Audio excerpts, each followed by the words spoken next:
गरम गरम ही मैंने सर्व किया है। जैसे ही रूम टेम्परेचर पर ये आएगी ये मज़ीद थिक हो जाएगी। ये देखें, ये गाढ़ी होना ना स्टार्ट हो गई है। ये देखें, लग रहा है ना, आलू बुखारा और बादाम। यकीन करें, खट्टा मीठा जायका, और जो हमने इसमें हरी इलायची डाली है, काला नमक डाला है और हल्का फुल्का सा ना स्पाइसी टच आ रहा है हम, क्योंकि हमने इसमें काली मिर्चों का इस्तेमाल किया है। यकीन करें, आउटस्टैंडिंग।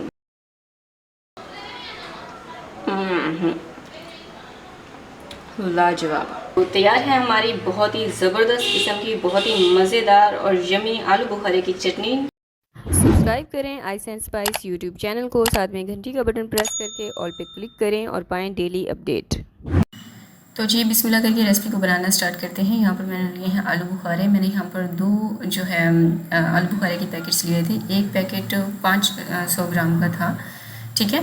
और जो आलू बुखारा आपने लेना है वो आपने कोशिश करनी है ब्लैक कलर का ना हो, बल्कि जो सफ़ेद कलर का होता है वो फ्रेश आलू बुखारा होता है। आपने चटनी बनाने के लिए ऐसे ही आलू बुखारे का इस्तेमाल करना है।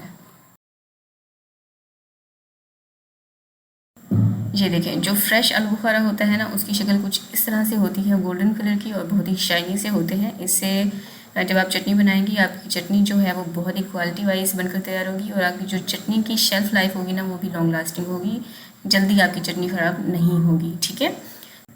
अब आपने इसमें पानी डालना है, और पानी इतना डालना है कि सारे आलू बुखारे इसमें डिप हो जाएँ, और इसको भिगो के कम से कम भी आपने 2 घंटे तक के लिए रख देना है। और बादाम हमें चाहिए होंगे 200 ग्राम, ठीक है। एक और बाउल लेंगे और इसमें बादाम डालेंगे, पानी डाल देंगे, और इनको ना आपने कम से कम भी 2 घंटे तक के लिए लाजमी सोक करके रखना है। अच्छा, यहाँ पर ना जो मैंने बादाम लिए थे उनको भी उनका छिलका उतार के मैंने उनको जो है अलग से रख दिया था। और चीनी मैंने ली है 1.5 कप।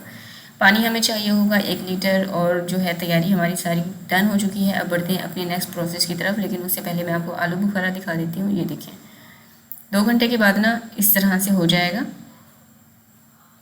इसके पानी को आपने डिस्कार्ड नहीं करना, बल्कि ये कुकिंग में हम इस्तेमाल करेंगे। एक कढ़ाई लेंगे और इसमें डाल देंगे भिगे हुए आलू बुखारा। साथ में इसमें मज़ीद 1 लीटर में पानी का ऐड कर रही हूँ।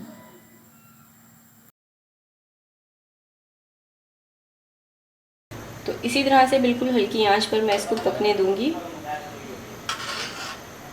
कम से कम भी आपने इसको 10 मिनट तक पकाना है, या फिर आंच आप देख लीजिएगा, अच्छे से फूल नहीं जाता। पानी में बबल्स बनना स्टार्ट हो गया और इसमें उबाल भी आना स्टार्ट हो गया है। तो इसको आपने हिला लेना है, मिक्स करेंगे, और साथ ही इसमें डालेंगे फूड कलर। मैं यहाँ पर येलो फूड कलर का इस्तेमाल कर रही हूँ। इससे कलर बहुत अच्छा आएगा चटनी का।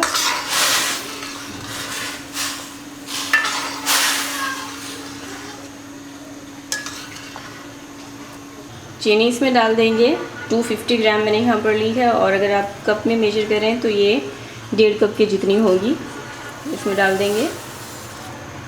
अब इसको आपने पकाना है बिल्कुल हल्की आंच पर तब तक जब तक कि, और ये जो पानी है ना ये बिल्कुल शीरे की शक्ल में कन्वर्ट ना हो जाए। तो मैं इसको हल्की आंच पर पकने दूंगी। अच्छा, इस चटनी को बनाने के लिए हमें थोड़े बहुत और मसालों की ज़रूरत पड़ेगी, जिसमें मैंने ली हैं काली मिर्चें 1 चाय का चम्मच, अदरक पाउडर ये मैंने आधा चाय का चम्मच लिया है, और काला नमक हमें चाहिए होगा 1 चाय का चम्मच। इसी के साथ ही हमें कुछ हरी इलायची भी चाहिए होंगी, जो मैंने ली है 5 से 6 अदद। कोली डंडा लेंगे और इसमें काली मिर्ची डाल देंगे, साथ ही हरी इलायची। इसका आपने पाउडर बना लेना है। काली मिर्चें जो हैं इसको आपने पीसी हुई नहीं लेनी, बल्कि फ्रेश ही इनको आपने दरदरा सा पीस लेना है। अगर आपने काली मिर्चों को पाउडर लिया तो आपकी जो चटनी है उसका रंग भी काला हो जाएगा और उसका टेस्ट भी सही नहीं आएगा, इसलिए आपने इसको फ्रेश ही पीस कर इसमें ऐड करना है। चटनी को पकते हुए तकरीबन 20 मिनट हो चुके हैं, और मैंने इसको हल्की आंच पर पकने दिया था। अब इसका शीरा जो है वो चेक कर लेते हैं। तो ये देखें, इसका जो शीरा है ना ये हल्का हल्का थिक होना स्टार्ट हो गया है। और इसका आलू बुखारा आपने इस तरह से चेक करना है। ये देखें, हल्की आंच पर आप पकाएंगे तो ये बिल्कुल साबुत रहेगा, लेकिन अगर आपने इस चूल्हे की आंच हाई की तो ये जो आलू बुखारा है ना ये टूट जाएगा। तो इस चीज़ का आपने खास ख्याल रखना है। और आप देख सकते हैं पानी इतना था, ठीक है, ये रिड्यूस होके इतना हो चुका है। जब देखें कि जो शीरा है ये थोड़ा सा थिक होना स्टार्ट हो गया है, फिर हम इसमें डालेंगे ये जो इसका मसाला तैयार करके रखा था वो, और साथ ही जो हमने बादाम रखे थे छीलकर वो भी इसमें डाल देंगे।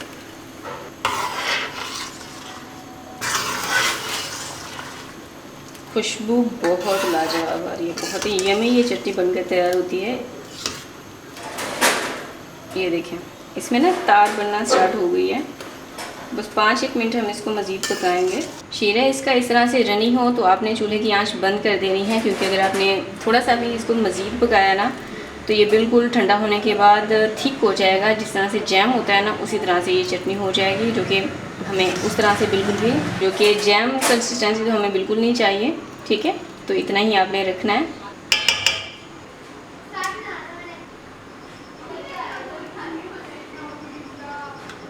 तो तैयार है हमारी बहुत ही ज़बरदस्त किस्म की मज़ेदार आलू बुखारे की चटनी की रेसिपी। ये बहुत ही ज़बरदस्त बनकर तैयार हुई है, और अक्सर आपने इस रेसिपी को शादी ब्याह की तकरीब पे देखा होगा। और यकीन करें जब आप इसको घर पे ट्राई करेंगे इसका जायका ही अलग लेवल का होगा। बहुत ही यम्मी बनकर तैयार हुई है। तो अगर आपने इसको सेव करना है उसके लिए आपने इस तरह का कोई एयर टाइट कंटेनर लेना है। अच्छे से आपने उसको वॉश करना है, उसमें पानी बिल्कुल भी नहीं होना चाहिए, ठीक है। इसको आप जो है 3 से 4 माह तक के लिए आराम से सेव कर सकती हैं। लेकिन जब आप जो है कंटेनर में आपने एक चम्मच इसमें रखना है, ताकि आप हर बार अलग अलग चम्मच ना इस्तेमाल करें। अगर आप बार बार अलग चम्मच इस्तेमाल करेंगी तो आपकी चटनी ख़राब हो सकती है। तो एक दफ़ा इसको ट्राई कर लेते हैं कि ये किस तरह से बनी है।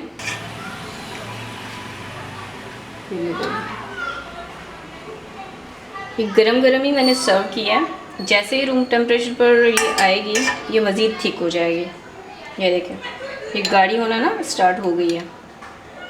ये देखें, लग रहा है ना।